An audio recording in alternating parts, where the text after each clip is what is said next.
he goes to check on her wife, who is sick, up in their bedroom. She doesn't look sick. She looks like she's laying in bed, though. So why not?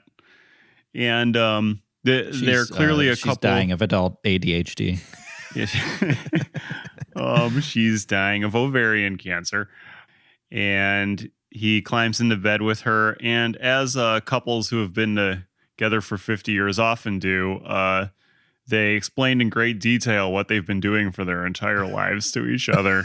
Literally reminding themselves of how many children and grandchildren they have. 5 mostly awesome kids, 12 grandkids. And how many dogs have we had along the way? 20?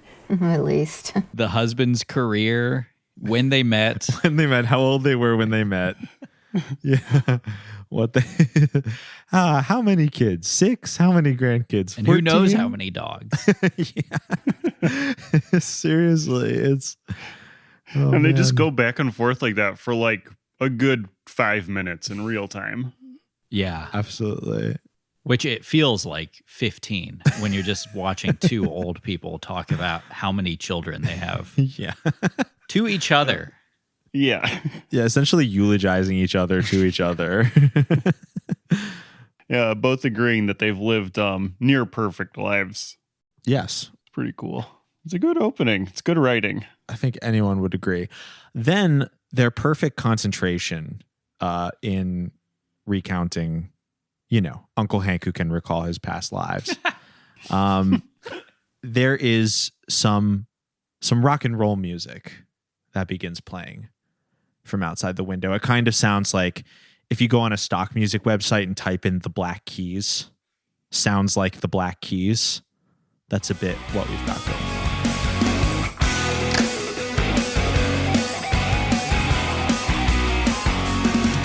This breaks their concentration. And, after all, his wife is resting in bed, dying of cancer.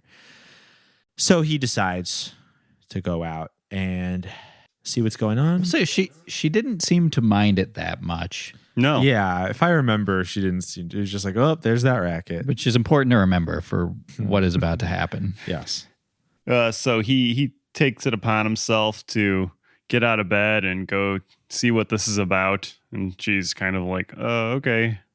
And then he goes outside to the neighbors, and it's the middle of the day, mind you. They're having a small pool party. The music is playing on, a small boombox, I would say, is the sound of it at the pool. You could easily talk over it. Yeah, they are. In the movie, they are very. In fact, they were talking over it in the bedroom also. Right. Yeah. And he just walks into their backyard because they wouldn't answer the front door, he said. Makes sense. They're in the backyard at the pool. Yeah. And asks them to turn it off. They say, in a somewhat grumpy way, but he is a stranger who just walked onto their property. Yeah. But they say, we're not going to turn it off or down because it's the middle of the day and we're having a party. They also say it's a free country. Yeah.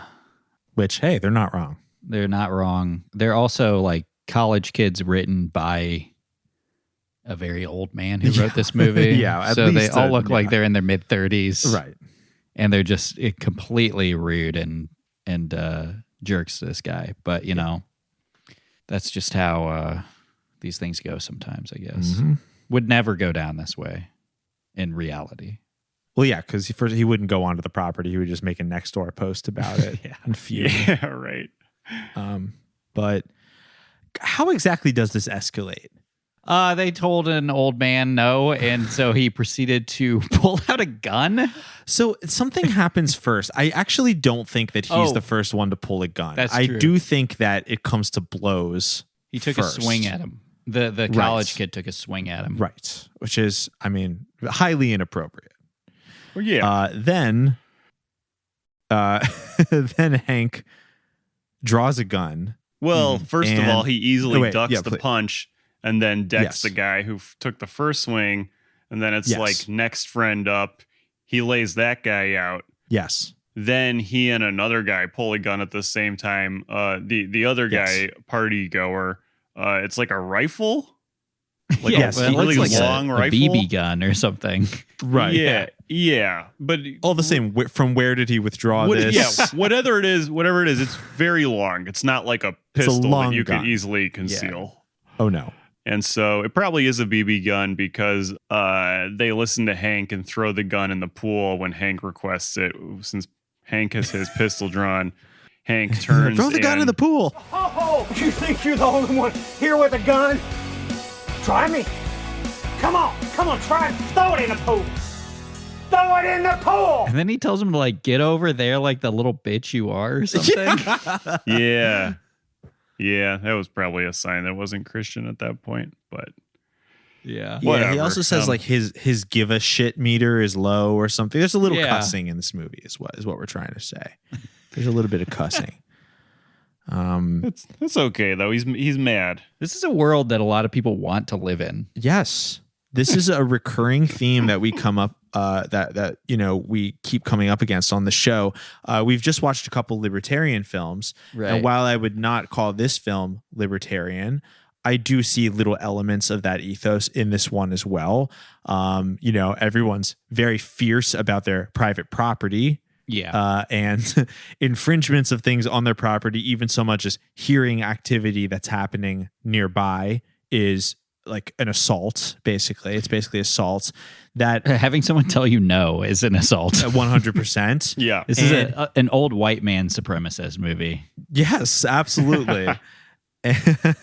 and an assault that is worth it to escalate to threatening each other with deadly weapons.